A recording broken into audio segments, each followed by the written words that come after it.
আসসালামু আলাইকুম সুপ্রিয় শিক্ষার্থীরা, আজকে আমরা এসএসসি 2025 সালে চট্টগ্রাম বোর্ডে কয় নাম্বার 2 নাম্বার যে প্রশ্ন আসছে সেটা সলভ করার চেষ্টা করবো। এটা আমাদের উদ্দীপক ছিল প্রেরক প্রাপক, এভাবে যাচ্ছে প্রেরক প্রাপক, এটা আমাদের উদ্দীপক ছিল। আচ্ছা, উদ্দীপকে এটাই চিত্র ছিল, আগে ছিল না। ক নাম্বার বলেছে, ক নাম্বার প্রশ্ন ছিল ব্লুটুথ কি। ব্লুটুথ কি,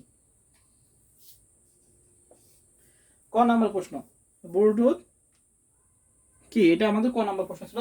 আমরা দেখবো ব্লুটুথ হলো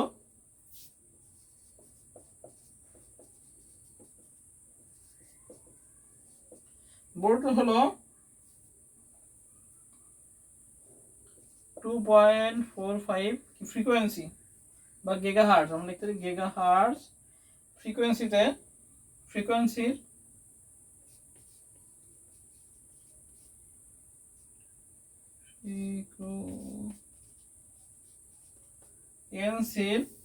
ওয়্যারলেস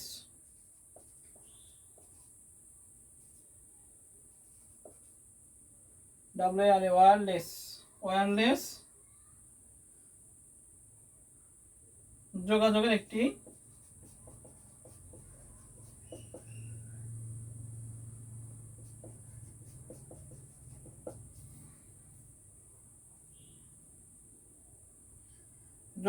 পদ্ধতি।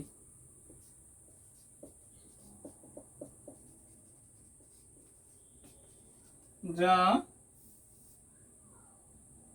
3 থেকে 10 মিটারের মধ্যে কাজ করে।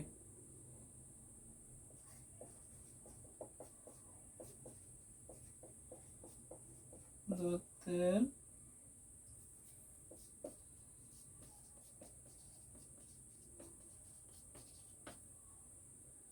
আচ্ছা, কি বলেছে ব্লুটুথ কি? ব্লুটুথ হলো 2.545, এটা আমাদের যশোর বোর্ড 25 সালে এমসিকিউতে আসছে।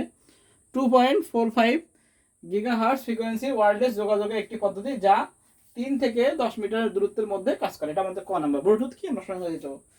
আচ্ছা, real time data transmission method বলতে কি বোঝায়? আচ্ছা, real time data transmission method হলো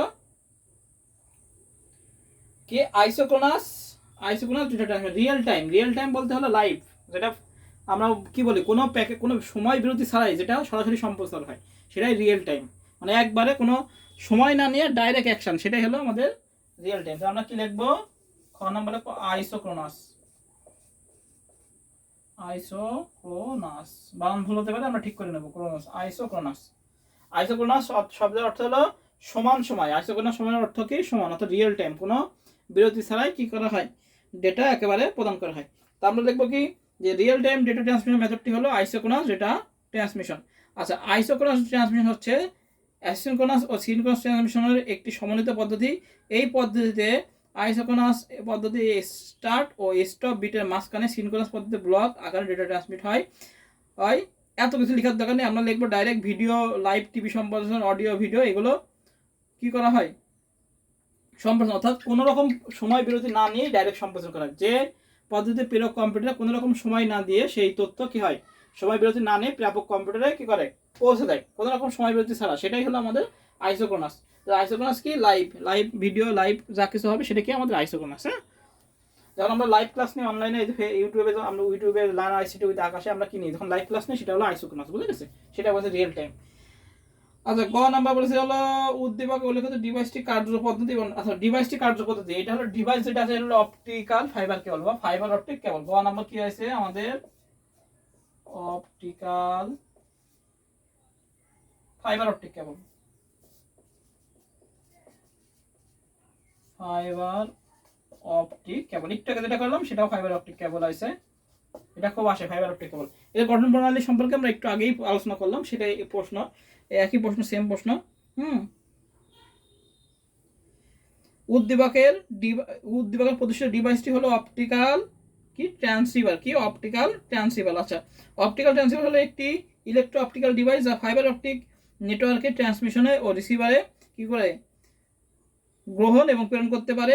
এটি মূলত একটি ট্রান্সসিভার বা ট্রান্সমিটার বা রিসিভার সমন্বিত রূপ, যা বৈদ্যুতিক সংকেতকে আলোর সংকেতে রূপান্তর করে উচ্চ গতির ডেটা স্থানান্তর নিশ্চিত করে। মোটামুটি নিজেদের মতো লিখে দেবো, এই সম্পর্কে মোটামুটি আমাদের হয়ে যাবে। আচ্ছা, ঘ কি বলেছে? বলেছে হলো নিরাপত্তার সাথে ডেটা ট্রান্সমিশনে উদ্দীপকে উল্লেখিত মাধ্যমটির গুরুত্ব লেখো। ওই একই কথা, তাকে আমাদের অপটিক্যাল ট্রান্সসিভার এমন একটি অপটিক্যাল বা ট্রান্সসিভার এমন একটি যেটা হলো বলতে পারি এমন একটি মাধ্যম যার মাধ্যমে কি করা হয় আলোর গতিতে ডেটা আদান প্রদান করা হয়। এটি খুবই দ্রুত গতিতে আদান প্রদান করা হয়। হ্যাঁ, এভাবে নিজের মতো লিখে ভবিষ্যতের প্রযুক্তি সে একই, এটা বর্ণনা মোটামুটি নিজের মতো লেখা, এখানে আর কোনো কিছু বলার নেই, শুধু নিজের মতো লেখা। হ্যাঁ, কোনো নিজের মতো লিখতে হবে এবং ওই সম্পর্কে লিখলেই আমাদের হয়ে যাবে। হ্যাঁ, নিজেদের মতো লিখে নেবো, একই জিনিস, সেম জিনিসই আসছে। তো এই হলো আমাদের চট্টগ্রাম বোর্ড 2025 সালে 2 নম্বর সলভ। সবাই ভালো থেকে সুস্থ থেকে সবাইকে আসসালামু আলাইকুম।